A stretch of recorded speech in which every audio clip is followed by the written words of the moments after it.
हिंदी में यूपीएससी की तैयारी से संबंधित प्रोग्राम्स को देखने के लिए सब्सक्राइब करें स्टडी IQIAS हिंदी।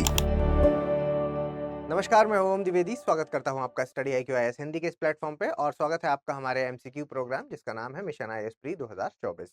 आपको पता है कि इसमें हम कुछ प्री लेवल के क्वेश्चन सॉल्व करते हैं। बेसिकली आप लोगों की एक प्रैक्टिस के लिए कराए हुए क्वेश्चन है जिसमें कि सारे सब्जेक्ट्स को इंक्लूड करके आप अपने आप को जांच कर पाते हैं कि आपका जो प्रिपरेशन का लेवल है वो आज किस लेवल पर है और आगे आपको कितनी अभी मेहनत करने की जरूरत है।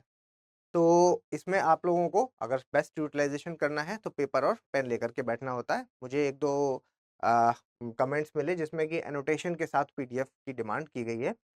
देखिए, मेन चीज़ ये है कि एनोटेशन के साथ देने में कोई प्रॉब्लम नहीं है।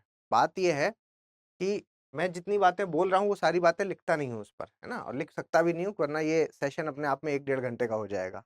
तो इसलिए आपको ध्यान से हर एक बात को सुनना है और जो भी इम्पोर्टेंट लगे वो आप खुद लिख लें अपने हिसाब से, है ना?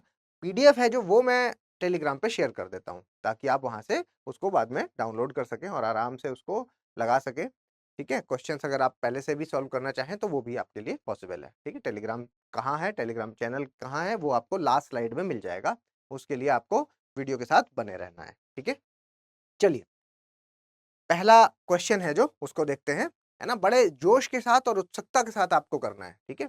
देखिए, वैदिक संस्कृति से संबंधित निम्नलिखित कथनों पर विचार करें, है ना? आपको खुद पता होना चाहिए कि आपकी स्थिति इस सब्जेक्ट में कैसी है, फिर दूसरे में कैसी है, तीसरे में कैसी है। आपको ये एक कंप्लीट एनालिसिस आज तक कितना है वो दे पाएगा।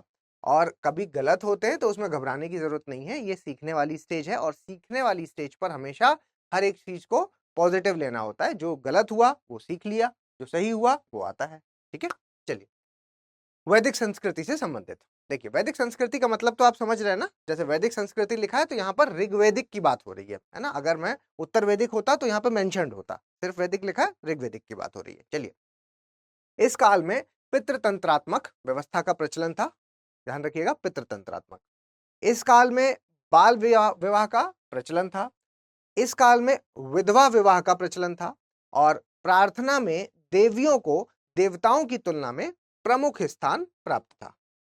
बताएं, कितने स्टेटमेंट है जो सही है? 1 सही है, 2 सही है, तीनों सही है या चारों सही है? ठीक है, बताएं। लास्ट वाला ऑप्शन अगर आपको नहीं दिख रहा है तो मैंने बोला है उसको समझिए, ठीक है? अब जल्दी से आप लोग आंसर करें, फिर मैं इसका एक्सप्लेनेशन आपको बताता हूं। देखिए, वैदिक संस्कृति के बारे में है, ऋग्वैदिक काल के बारे में, और अगर इस काल में आप देखेंगे तो पितृतंत्रात्मक व्यवस्था देखने को मिलेगी जो कि बिल्कुल सही है। क्यों सही है?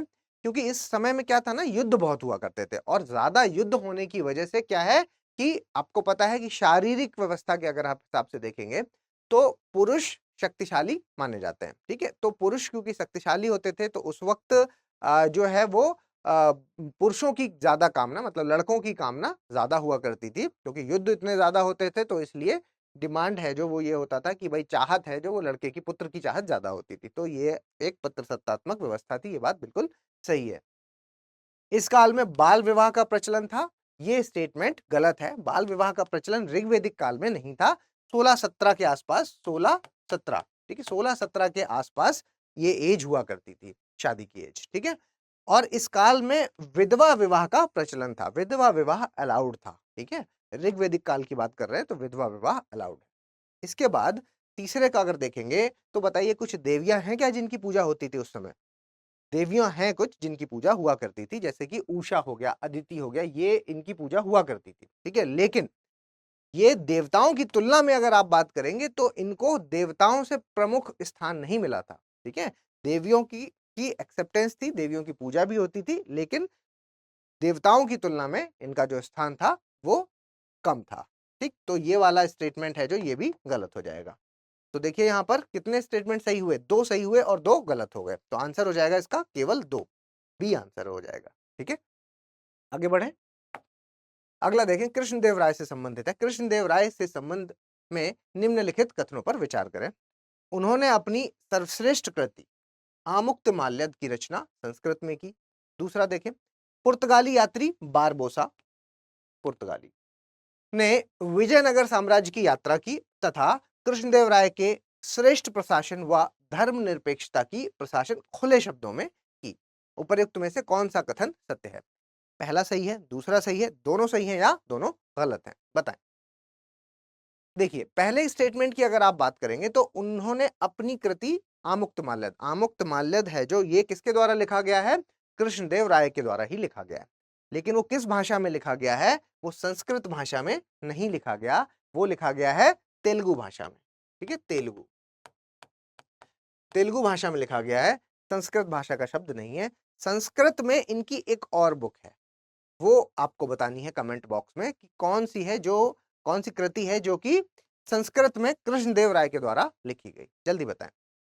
चलिए दूसरा स्टेटमेंट देखते हैं, तो ये स्टेटमेंट गलत हो गया। ठीक है, दूसरे की बात करें तो बारबोसा है जो वो पुर्तगाली है, ये बात बिल्कुल सही है।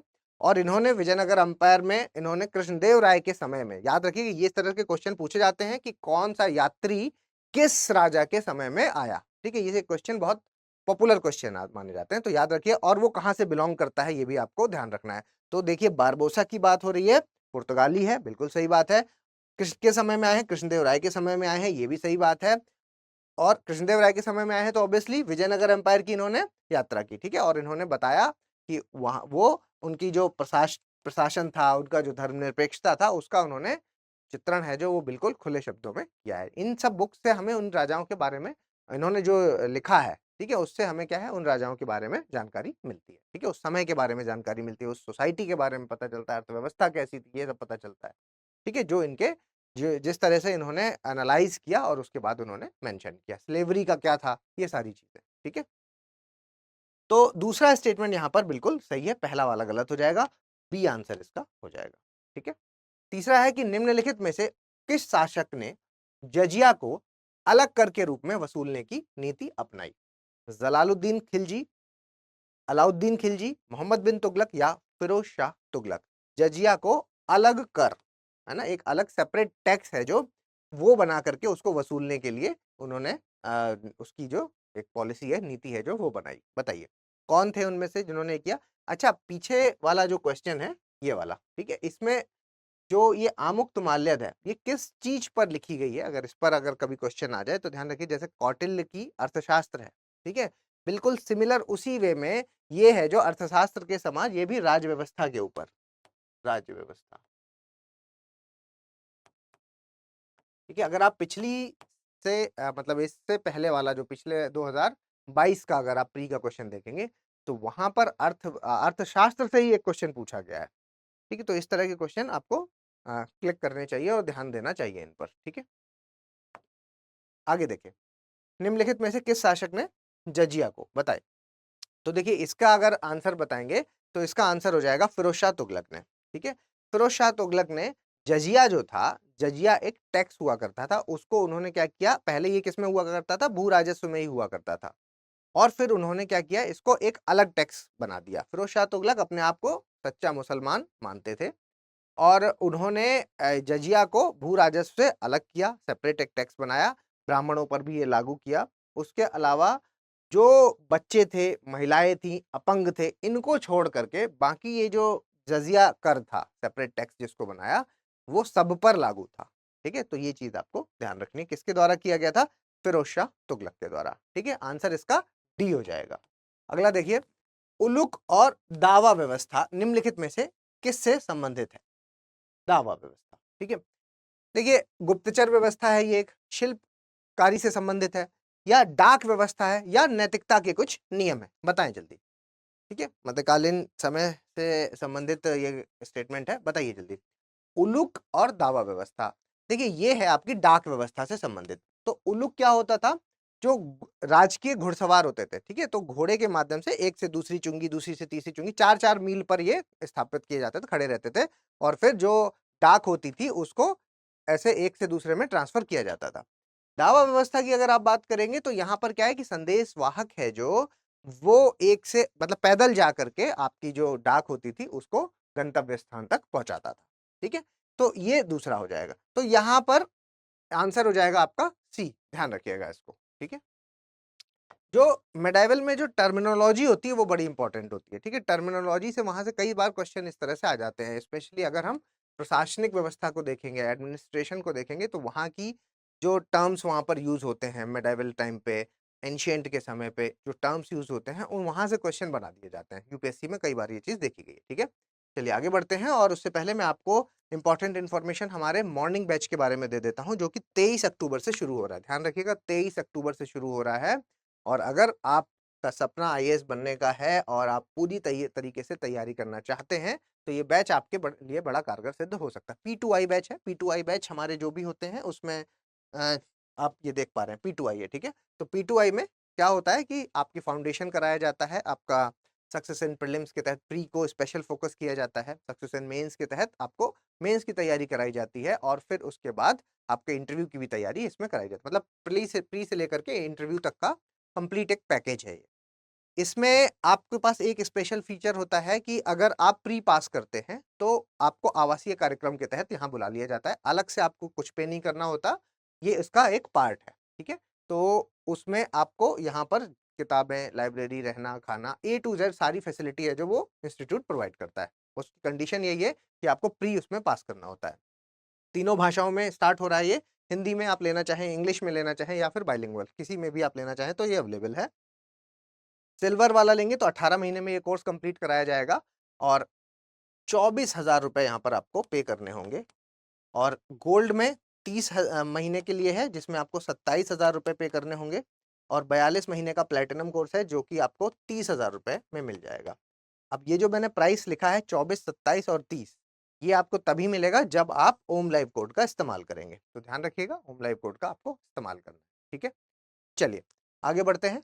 और अगला क्वेश्चन है जो हमारा, इसको पढ़ने से पहले मैं चाहूंगा कि आप लोग इस सेशन को शेयर करें। सभी लोग इस सेशन को लाइक करें और शेयर करें। अगर पसंद आ रहा है तो लाइक करिए और शेयर कीजिए, है ना। ये आप लोग शेयर नहीं कर रहे हैं तो इससे बड़ी मतलब दिक्कत आ रही है, क्योंकि क्या है कि इसकी रीच उतनी नहीं बढ़ पा रही। आप समझिए, इसकी यूट्यूब की क्या है, एक अपनी एल्गोरिदम है और उस एल्गोरिदम के हिसाब से जब ये प्रीमियर हो रहा है तो उस वक्त ज्यादा से ज्यादा लोग अगर उस वक्त जुड़ेंगे तभी इसकी रीच है जो वो ऊपर आएगी।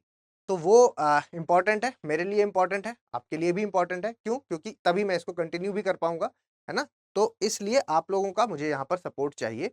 इस सीरीज को हम चाहते हैं कि पूरा मई तक, जब तक आपका पेपर ना हो जाए तब तक हम इसको कंटिन्यू रखें, ताकि आप हर स्टेज पे अपनी जो प्रिपरेशन है उसका लेवल है जो वो हमेशा जांच पाएं। तो इसके लिए प्लीज आप इसको शेयर कीजिए ताकि इसका रीच है जो वो बढ़े। ठीक है, चलिए निम्नलिखित नदियों पर विचार करें। देखिए, हेमवती, इंद्रावती, अमरावती और अर्कावती। ठीक है, ये है जो ये जो आपका हेमवती, इंद्रावती, अमरावती और अर्कावती, इनमें से कितनी नदियां हैं जो वो कावेरी की सहायक नदियां हैं। ठीक है, सहायक नदियों से क्वेश्चन आता है। कावेरी मैंने क्यों उठाया? कावेरी इसलिए उठाया क्योंकि कई बार कावेरी अभी किसकी वजह से अपना जो इनका जो वाटर डिस्ट्रीब्यूशन है, ठीक है, इसकी वजह से ये यहाँ पर ये हमेशा चर्चा में बना रहता है। तो कावेरी क्योंकि है, तो देखो यहाँ से ज्योग्राफी के पॉइंट ऑफ व्यू से भी क्वेश्चन बन सकता है और आपका पॉलिटी वाले पार्ट से भी बन सकता है। ठीक है, तो ध्यान रखिएगा कि बताइए इसमें से सहायक नदियां कौन सी हैं। ठीक है, अक्सर ये साउथ की जो इंपॉर्टेंट नदी होती है अगर चर्चा में आ गई तो वहां से क्वेश्चन बनता है, ब्रह्मपुत्रा से वहां से क्वेश्चन बनता है, बाकी गंगा वगैरह ये सब तो ऐसा है कि हमेशा ही इंपॉर्टेंट रहती है। ठीक है, चलिए, हेमवती, इंद्रावती, अमरावती और अर्कावती। तो देखिए, इसमें आप इंद्रावती को छोड़ दीजिए। ठीक, इंद्रावती को छोड़ दीजिए तो बाकी सारी हैं जो वो कावेरी की आपकी सहायक नदियां कहलाएंगी। तो यहाँ पर कितनी? 3 है जो वो, तो यानी कि सी आंसर इसका हो जाएगा। 3 है जो वो कावेरी की सहायक नदियां हैं यहाँ पर। इंद्रावती किसकी है ये बताइए जल्दी से? ये आपकी गोदावरी की है। ठीक है, गोदावरी, ये गोदावरी की सहायक नदी है। ठीक है, तो ध्यान रखिएगा। इसके अलावा ये कावेरी कहाँ से स्टार्ट होती है? तो ब्रह्मगिरी हिल्स हैं, कहाँ पर है? कर्नाटक में, है ना। कर्नाटक में, कर्नाटक की ब्रह्मगिरी हिल से स्टार्ट होता है। केरल में भी इसका पानी जाता है। ठीक है, उसके अलावा 2 और स्टेट हैं जो इसमें जुड़े हुए हैं, जो इसका सहायक नदियों के थ्रू इसका पानी का इस्तेमाल करते हैं, और वो है आपका, मतलब एक आपका पुडुचेरी हो जाएगा। ठीक है, और दूसरा आपका तमिलनाडु। ठीक, तो ये आपको ध्यान में रखना है। केरल, कर्नाटक, पुडुचेरी और तमिलनाडु, ये चारों हैं जो अगर ये पूछ लिया जाए कि कौन कौन है जो मतलब इससे इंक्लूड हैं, इसके पानी का इस्तेमाल करते हैं, तो ध्यान में रखिए 4 स्टेट हैं जो इसका फायदा उनको मिल रहा है। ठीक है, तो कितनी नदियां हैं? 3 नदियां हैं। कौन कौन सी हैं? हेमवती है, अमरावती है और अर्कावती है। ठीक है, और इंद्रावती गोदावरी की है। ठीक, आगे बढ़े।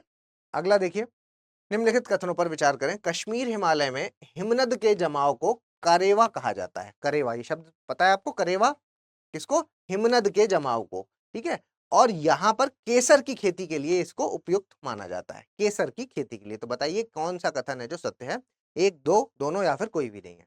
तो करेवाज है जो, है ना, इसका अगर मैं आपको स्टेट एक्सप्लेनेशन दूं तो कश्मीर हिमालय की अगर आप बात करेंगे, मतलब उच्च हिमालय की, ग्रेटर हिमालयास की अगर आप बात करते हैं, तो वहां पर आपको हिमनद का जो जमाव है उस जगह पे क्या करेवास मिलते हैं, और ये केसर की खेती के लिए उपयुक्त माने जाते हैं। ये बात बिल्कुल सही है। ठीक है, तो ये हिमनद है जो, ये आ, इसकी वजह से ही ये जो जमीन है जिस जगह पे ये केसर की खेती की जाती है, ये जो वहां से अपने साथ क्या अवसाद लेकर के आते हैं, जो सेडिमेंट लेकर के आते हैं, उसको क्या है कि ये वाली जो जमीन है उसको बहुत ज्यादा उपजाऊ बनाते हैं, जिसकी वजह से वहां पर केसर की खेती, और केसर के लिए जितना टेम्परेचर वगैरह चाहिए वो यहाँ पर उपयुक्त मिल जाता है। ठीक है, तो दोनों स्टेटमेंट सही है, सी आंसर इसका हो जाएगा।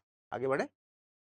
अगला देखें, निम्नलिखित कथनों पर विचार करें। उच्च क्षेत्र में, ठीक है, उच्च क्षेत्र में मतलब ग्रेटर हिमालयस की बात हो रही है। उच्च क्षेत्र में ग्रीष्मकालीन घास के मैदान, ठीक है, ग्रीष्मकालीन घास के मैदान है जो, उनको क्या कहा जाता है? बुग्याल कहा जाता है, बुग्याल। अब देखिए, चलिए खैर पहले आप लोग अपना आंसर लगाएं। इसका उपयोग चाय बागानों के विकास के लिए किया जाता है। बताइए इसमें से कौन सा कथन सत्य है? पहला, दूसरा, दोनों या फिर कोई भी नहीं। देखिए, अगर पहले स्टेटमेंट की बात करेंगे तो ग्रीष्मकालीन घास यहां पर कहा जा रहा है, बिल्कुल सही स्टेटमेंट है कि बुग्याल इसको कहा जाता है। ठीक है, आपको ये बुग्याल शब्द कहाँ सुना होगा? अगर आपने थोड़ा सा, जनजाति है एक भूटिया जनजाति, उसके बारे में अगर आप जानते हो, तो भूटिया जनजाति है जो, ये गर्मियों के समय में कहाँ, ये जो बुग्याल एरिया है वहां पर चली जाती है, और फिर उस शीतकालीन समय जब सर्दियां आती हैं तो वापस आ जाते हैं। ठीक है, तो ये स्टेटमेंट बिल्कुल सही है। इसके अलावा इसका प्रयोग है जो चाय बागानों के विकास में किया जाता है, तो ये वाला स्टेटमेंट है जो वो गलत हो जाएगा। अगर आप चाय बागानों की बात करेंगे तो दुआर स्थलाकृति, स्थलाकृति होती है। कौन सी? दुआर। ठीक है, ये है जो, ये उपयुक्त मानी जाती है किसके लिए? चाय के लिए। कहां पर? दार्जिलिंग और सिक्किम के जो है, सिक्किम हिमालयाज हैं जो, उस जगह पर दुआर मिलते हैं। ठीक है, दुआर मिलते हैं जहां पर चाय की खेती की जाती है, चाय के बागान है जो मौजूद। ध्यान रखिएगा इसको।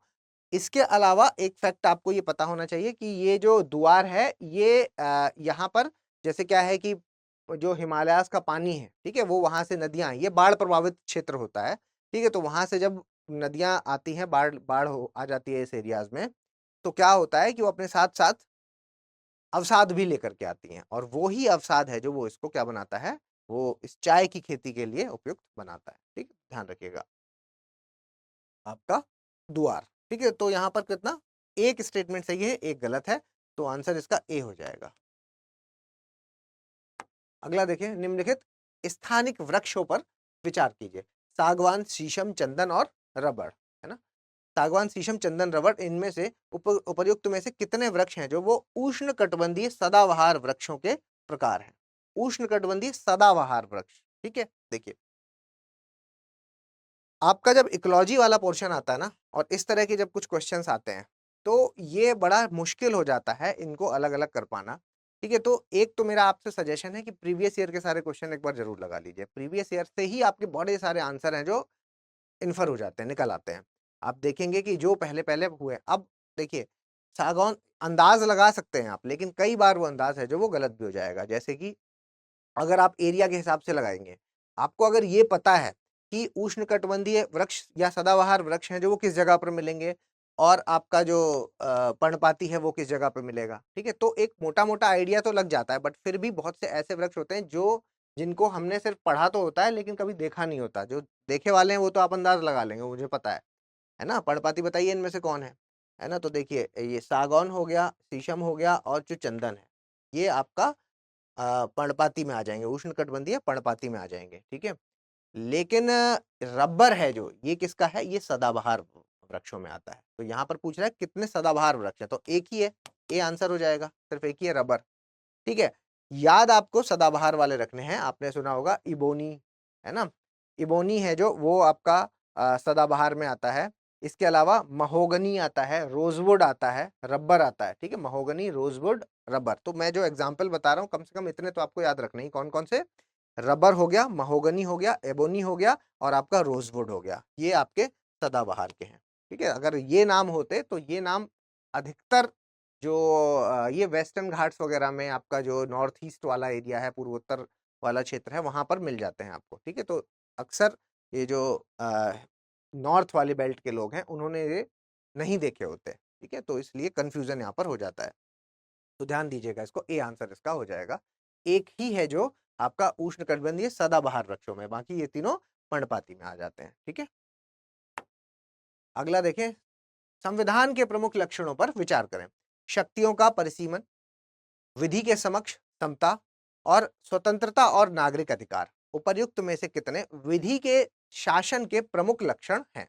है ना, विधि के शासन के प्रमुख लक्षण कौन कौन से हैं ये बताइए। देखिए, अगर आप विधि के शासन के प्रमुख लक्षणों की बात करेंगे तो यहां पर ये देखिए कि शक्तियों का परिसीमन मतलब जो लिमिटेशंस हैं, शक्तियां हैं जो आपको, एग्जीक्यूटिव पावर अलग दी है, मतलब कार्यपालिका की अलग शक्ति है, न्यायपालिका की अलग शक्ति है, विधायिका की अलग पावर है, ठीक है, इनकी सबकी क्या है, एक लिमिटेशन, ठीक है। या आप इसको ऐसे भी कह सकते हैं कि शक्तियों का विभाजन, ये भी शब्द आप अगर आ जाए तो भी इसको वही समझिएगा, जिसमें कि क्या है कि सबकी अपनी अलग अलग शक्तियां हैं जो अलग अलग विभाजित की गई हैं, कोई एक दूसरे की शक्ति में इंटरफियर नहीं कर सकता, लेकिन ऐसा भी नहीं है कि इतना वाटर टाइट कंपार्टमेंट है कि एक दूसरे की शक्ति को इंटरफियर किया ही नहीं जा सकता।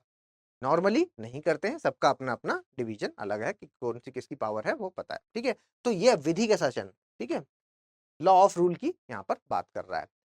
तो जब लॉ ऑफ रूल की आप बात कर रहे हो, विधि के शासन की बात करते हो, तो एवी डाइसी का एक स्टेटमेंट आता है जिसमें उन्होंने मूल तत्व अगर कहा है, विधि के शासन का मूल तत्व है जो वो है विधि के समक्ष समता, ठीक। तो इसकी वजह से ये भी सही हो गया, ये भी सही हो गया, और स्वतंत्रता और नागरिक अधिकार भी आपका विधि के शासन का एक प्रमुख लक्षण माना जाता है, ठीक है।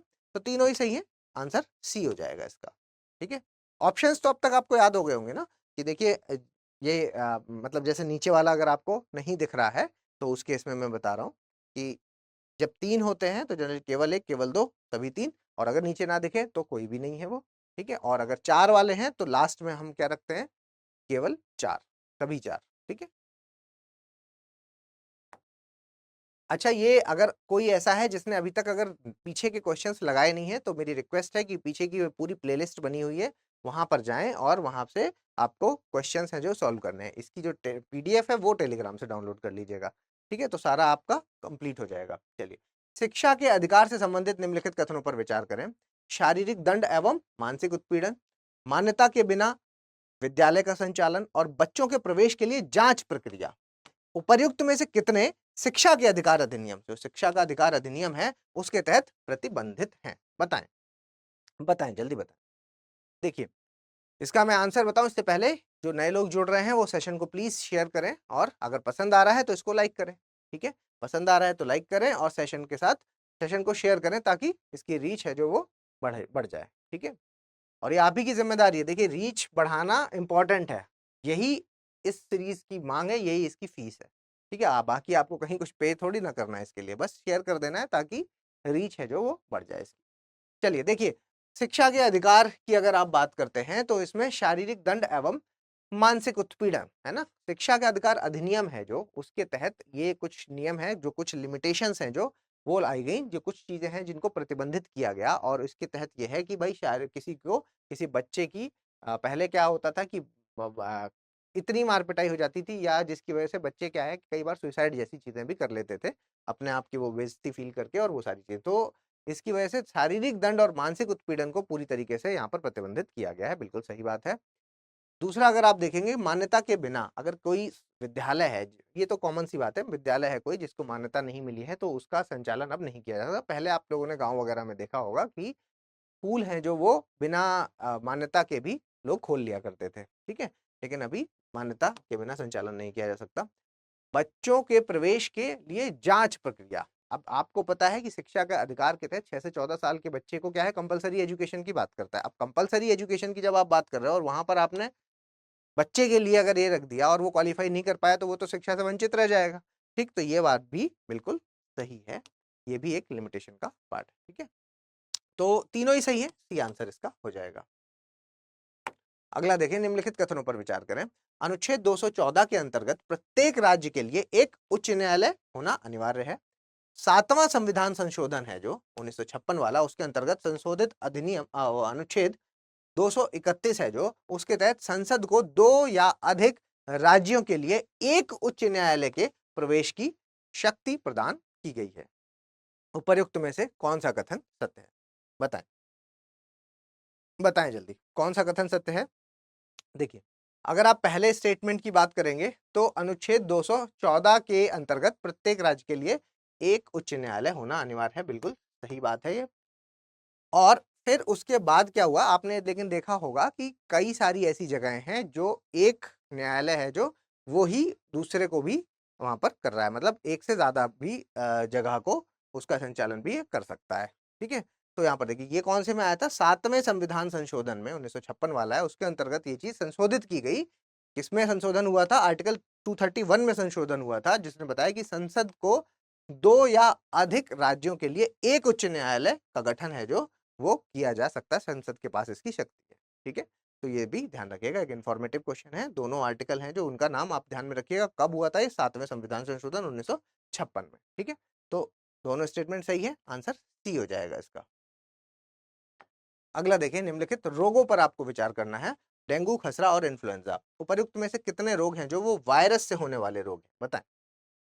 देखिए, डेंगू तो सिंपल है, डेंगू वायरस से होता है। ठीक है, खसरा है जो, ये भी वायरस से होने वाला रोग है। ठीक है, और डेंगू किससे होता है? डेंगू आपका एडिस इजिप्टी नामक एक मच्छर होता है। ठीक है, एडिस इजिप्टी, एडिस इजिप्टी नामक मच्छर के काटने से डेंगू होता है, जिसमें क्या होता है कि प्लेटलेट्स वगैरह काफी तेजी से गिर जाती हैं। ठीक, इसके बाद अगर आप खसरा की बात करते हैं तो खसरा ये भी वायरस से होने वाला है, और इसमें आप ये देखेंगे कि एक बैक्टीरिया का नाम है, सॉरी वायरस का नाम है मोरबेली वायरस। ठीक है,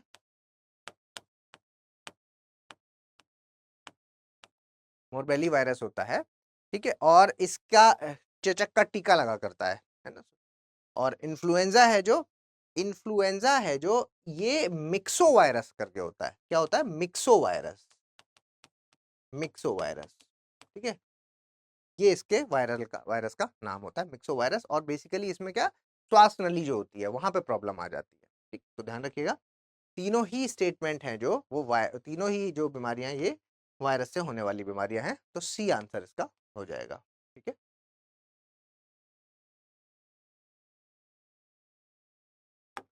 अगला देखें, निम्नलिखित बीमारियों पर विचार करें। Hepatitis B, hepatitis C, AIDS और चिकनगुनिया, उपर्युक्त में से कितनी बीमारियां टैटू बनवाने से हो सकती हैं?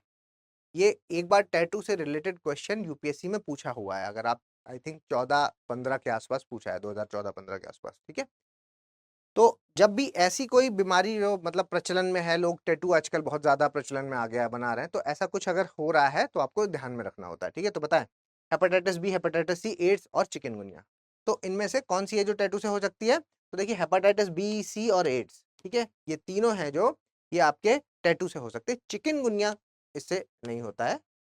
चिकनगुनिया की अगर बात करेंगे तो ये एक वायरस से होता है, और बेसिकली इसमें क्या है, ज्वाइंट पेन्स वगैरह जो होते हैं, है ना, जोड़ों में दर्द वगैरह, ये काफी तेजी से इसमें शुरू हो जाता है। ठीक है, और ये वायरस से होता है चिकनगुनिया। बाकी हेपेटाइटिस बी, सी और एड्स आप कहें, और स्किन कैंसर भी होता है इससे, स्किन कैंसर।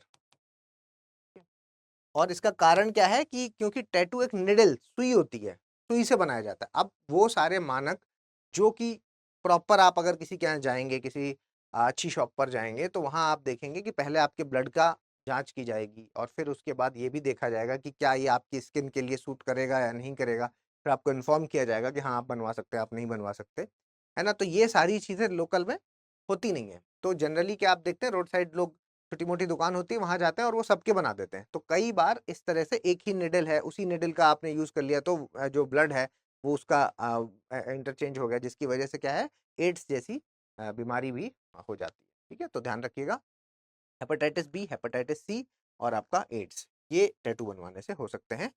3 हैं इसमें, बाकी एक है जो नहीं है, तो 3 हो जाएंगे, तो केवल 3 यानी कि सी आंसर। अगला देखिए, निम्नलिखित कथनों पर विचार करें। अवमूल्यन, डिवैल्यूएशन की बात हो रही है। अवमूल्यन का अर्थ है विदेशी मुद्रा या सोने के संदर्भ में स्थानीय धन के आधिकारिक मूल्य, ठीक, आधिकारिक मूल्य को कम करना। दूसरा है यहाँ पर भुगतान संतुलन, बैलेंस ऑफ पेमेंट की बात हो रही है। बैलेंस ऑफ पेमेंट निर्यात किए गए माल के मूल्य और प्रति वर्ष आयातित माल के मूल्य के बीच का अंतर होता है। क्या? भुगतान मूल्य, बैलेंस ऑफ पेमेंट। बताइए इनमें से कौन सा कथन सत्य है?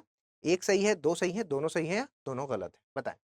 देखिए, अवमूल्यन की बात करें, अगर डिवैल्यूएशन, डिवैल्यूएशन का अर्थ ही यही है कि विदेशी मुद्रा, है ना, फॉरेन करेंसी हो या आपका गोल्ड है, ठीक है, कोई गोल्ड है, क्योंकि ये क्या है, वो सबसे ज्यादा तरल है, सबसे ज्यादा लिक्विड है। तो विदेशी मुद्रा और सोने के कंपैरिजन में अगर आप देखेंगे तो स्थानीय धन, स्थानीय जो आपका रुपया हो गया, इसका जो मूल्य है जब वो गिरा दिया जाता है, जब आधिकारिक मूल्य को कम कर दिया जाता है, तो उसको हम क्या कहते हैं? डिवैल्यूएशन कहते हैं। बिल्कुल सही बात है। दूसरा स्टेटमेंट अगर आप देखेंगे तो भुगतान संतुलन की बात हो रही है, यहाँ पे बैलेंस ऑफ पेमेंट की बात हो रही है। बैलेंस ऑफ पेमेंट के लिए कहा जा रहा है निर्यात किए गए, एक्सपोर्ट किए गए क्या? माल, सिर्फ गुड्स के बारे में बोल रहे हैं, ठीक है, गुड्स, माल के मूल्य और प्रति वर्ष आयातित माल के मूल्य, माल, ठीक है, इसके बीच के अंतर को कहा जाता है। तो अगर आप सिर्फ गुड्स को लेंगे, सिर्फ सर्विस गुड्स को लेंगे, जिसमें सर्विसेज को इंक्लूड नहीं करेंगे, सेवाओं को इंक्लूड नहीं करेंगे, तो ये बैलेंस ऑफ पेमेंट नहीं होता, ये बैलेंस ऑफ ट्रेड होता है, व्यापार संतुलन होता है, ठीक है, बैलेंस ऑफ ट्रेड जिसको बोलते हैं। तो ये वाला स्टेटमेंट हो गया गलत। बैलेंस ऑफ पेमेंट के बारे में अगर बात करेंगे तो एक देश ने जितना भी एक्सपोर्ट किया है, क्या हो सकता है वो आपका, चाहे वो गुड्स हो या उसने सर्विसेज हो, जो भी उसने प्रोवाइड की है, किस जितने भी दूसरे देश हैं उनमें सब में, तो उसका एक रजिस्टर है जहां पर हमने जो भी सामान भेजा या हमने जो भी सर्विसेज दी वो सारा, या ली, ठीक है, तो सारा है जो वो उसमें लिखा जाता है, ठीक है, सर्विसेज लेना, सर्विसेज देना, गुड्स लेना, ये सारा कुछ, तो वो बैलेंस ऑफ पेमेंट का पार्ट हो जाएगा। यहाँ पर बैलेंस ऑफ ट्रेड हो रहा है, तो बैलेंस ऑफ ट्रेड में आपको ध्यान रखना है कि सेवाओं को इंक्लूड नहीं किया जाता बैलेंस ऑफ ट्रेड में, पेमेंट में किया जाता है, ठीक है। तो ये देखिए यहाँ पर सिर्फ गुड्स के बारे में बात कर रहा है, ठीक। तो दूसरा गलत हो जाएगा, पहला वाला सही है। आंसर क्या हो जाएगा कि कौन सा कथन सत्य है? तो यहाँ पर ए सही है, सिर्फ एक सही है। अगला देखिए, निम्नलिखित कथनों पर विचार करें। भ्रूण व्यवहार्यता की अवधारणा महत्वपूर्ण है क्योंकि यह उस बिंदु पर विचार करती है जिस पर भ्रूण गर्भ के बाहर जीवित रह सकता है। ठीक है। और दूसरा है जो भारत में मेडिकल टर्मिनेशन ऑफ प्रेगनेंसी, ठीक है, एमटीपी एक्ट के बारे में है। इसके तहत एक डॉक्टर की सलाह से 24 सप्ताह तक गर्भपात कराया जा सकता है, ठीक है। देखिए हम इसको क्यों पढ़ रहे हैं, अभी आपने देखा होगा कि अभी एक केस है जो वो काफी चर्चा में आया है, जिसके तहत क्या है कि 26 वीक की एक फीमेल है जिसकी 26 वीक की प्रेगनेंसी हो चुकी है और वो अबॉर्शन कराना चाहती है, ठीक है। तो अबॉर्शन के लिए, गर्भपात के लिए जो है वो अभी एक सुप्रीम कोर्ट का डिसीजन आया, तो क्योंकि कोर्ट में मामला गया और कोर्ट में मामला कैसा हो गया, वो स्प्लिट वर्डिक्ट आ गया। स्प्लिट वर्डिक्ट में दो जज की बेंच थी वो, तो एक का कहना है कि आप गर्भपात करा सकते हैं क्योंकि उन्होंने किस पर दी है, उन्होंने महिला का जो जीवन है वो उनका राइट होना चाहिए, वो उनका शरीर है, वो डिसाइड करेंगी, उस पर ज्यादा फोकस किया है। और दूसरे ने क्या किया है, दूसरे ने जो गर्भ में पल रहा बच्चा है, ठीक है, उसके बारे में फोकस किया कि उसके पास भी तो जीवन का अधिकार है। तो क्योंकि ये अभी ज्यादा चर्चा में चल रहा है तो यहाँ से क्वेश्चन आने के चांसेस हैं, तो आप बताइए। तो भ्रूण व्यवहार्यता की अगर आप बात कर रहे हैं तो उसमें यह है कि ये एक विचार है जिसमें कहा जाता है कि भाई जो गर्भ है, गर्भ में जो आपका जो बच्चा है, ठीक है, वो भी, उसका भी अपना एक राइट है। तो क्योंकि ये कोर्ट का ही अपना एक नियम है, डिसीजन है, तो उसके हिसाब से पहला स्टेटमेंट है जो वो सही हो जाएगा। लेकिन एमटीपी एक्ट के बारे में अगर आप देखेंगे तो एमटीपी एक्ट में यहाँ पे कहा जा रहा है एक डॉक्टर की सलाह से 24 सप्ताह तक गर्भपात कराया जा सकता है। ये स्टेटमेंट है जो ये गलत हो जाएगा, क्योंकि इसमें क्या है कि 20 सप्ताह तक की अगर बात जो कही गई है, 20 वीक, ठीक है, 20 वीक्स तक के लिए कहा है कि आपको एक डॉक्टर की सलाह से आप गर्भपात करा सकते हो, है ना। अगर कुछ ऐसी जरूरत है, कोई ऐसी दिक्कत है जिसकी वजह से डॉक्टर रिकमेंड करता है कि तो आप करा सकते हो। लेकिन अगर 20 हफ्ते से ऊपर हो गया है तो 20 से 24, ठीक है, 20 से 24 हफ्ते तक यहाँ पर दो मेडिकल प्रैक्टिशनर, दो डॉक्टर हैं जो उनकी सलाह कम से कम लगेगी, तब ये गर्भपात कराया जा सकता है। लेकिन अगर 24 से भी ऊपर चला गया है, ठीक है, तो उस केस में आपको क्या है कि मेडिकल बोर्ड की परमिशन लेनी होगी, और वो परमिशन सिर्फ और सिर्फ उस कंडीशन में मिलेगी जिस कंडीशन में अगर वो जो बच्चा है उसको कोई एबनॉर्मेलिटी है ना, कोई उसको मतलब ठीक नहीं है, उसमें कुछ प्रॉब्लम है जिसकी वजह से डॉक्टर्स ये डिसाइड कर रहे हैं कि ये नहीं, ये जन्म लेगा तो दिक्कत होगी, माँ को जन्म दिक्कत हो सकती है या कुछ और प्रॉब्लम, तो एबनॉर्मेलिटी की कंडीशन में। दूसरा है जो वो ये कि अगर वो जन्म लेगा तो उससे माँ को खतरा हो जाएगा, है ना, माँ को खतरा हो सकता है, तो इस कंडीशन में, ठीक। तो ये नियम है किसके तहत, एमटीपी एक्ट के तहत। तो यहाँ पर जो कहा जा रहा है, यहाँ पर एक डॉक्टर कह रहे हैं और 24 हफ्ते कह रहे हैं, तो यहाँ पर ये स्टेटमेंट गलत हो जाएगा, ठीक।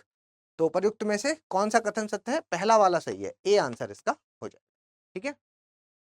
अब अगर आपको ये पीडीएफ चाहिए तो इसके लिए आपको ये है टेलीग्राम का स्कैन कोड, यहाँ से आप स्कैन कीजिए और टेलीग्राम पर डायरेक्ट पहुंच जाइए, या फिर ओम द्विवेदी स्टडी IQ सर्च करेंगे तो भी आप टेलीग्राम पर पहुंच सकते हैं, ठीक है। जल्दी मिलेंगे अगले लेक्चर में, तब तक के लिए धन्यवाद। हिंदी में यूपीएससी की तैयारी से संबंधित प्रोग्राम्स को देखने के लिए सब्सक्राइब करें स्टडी IQ IAS हिंदी।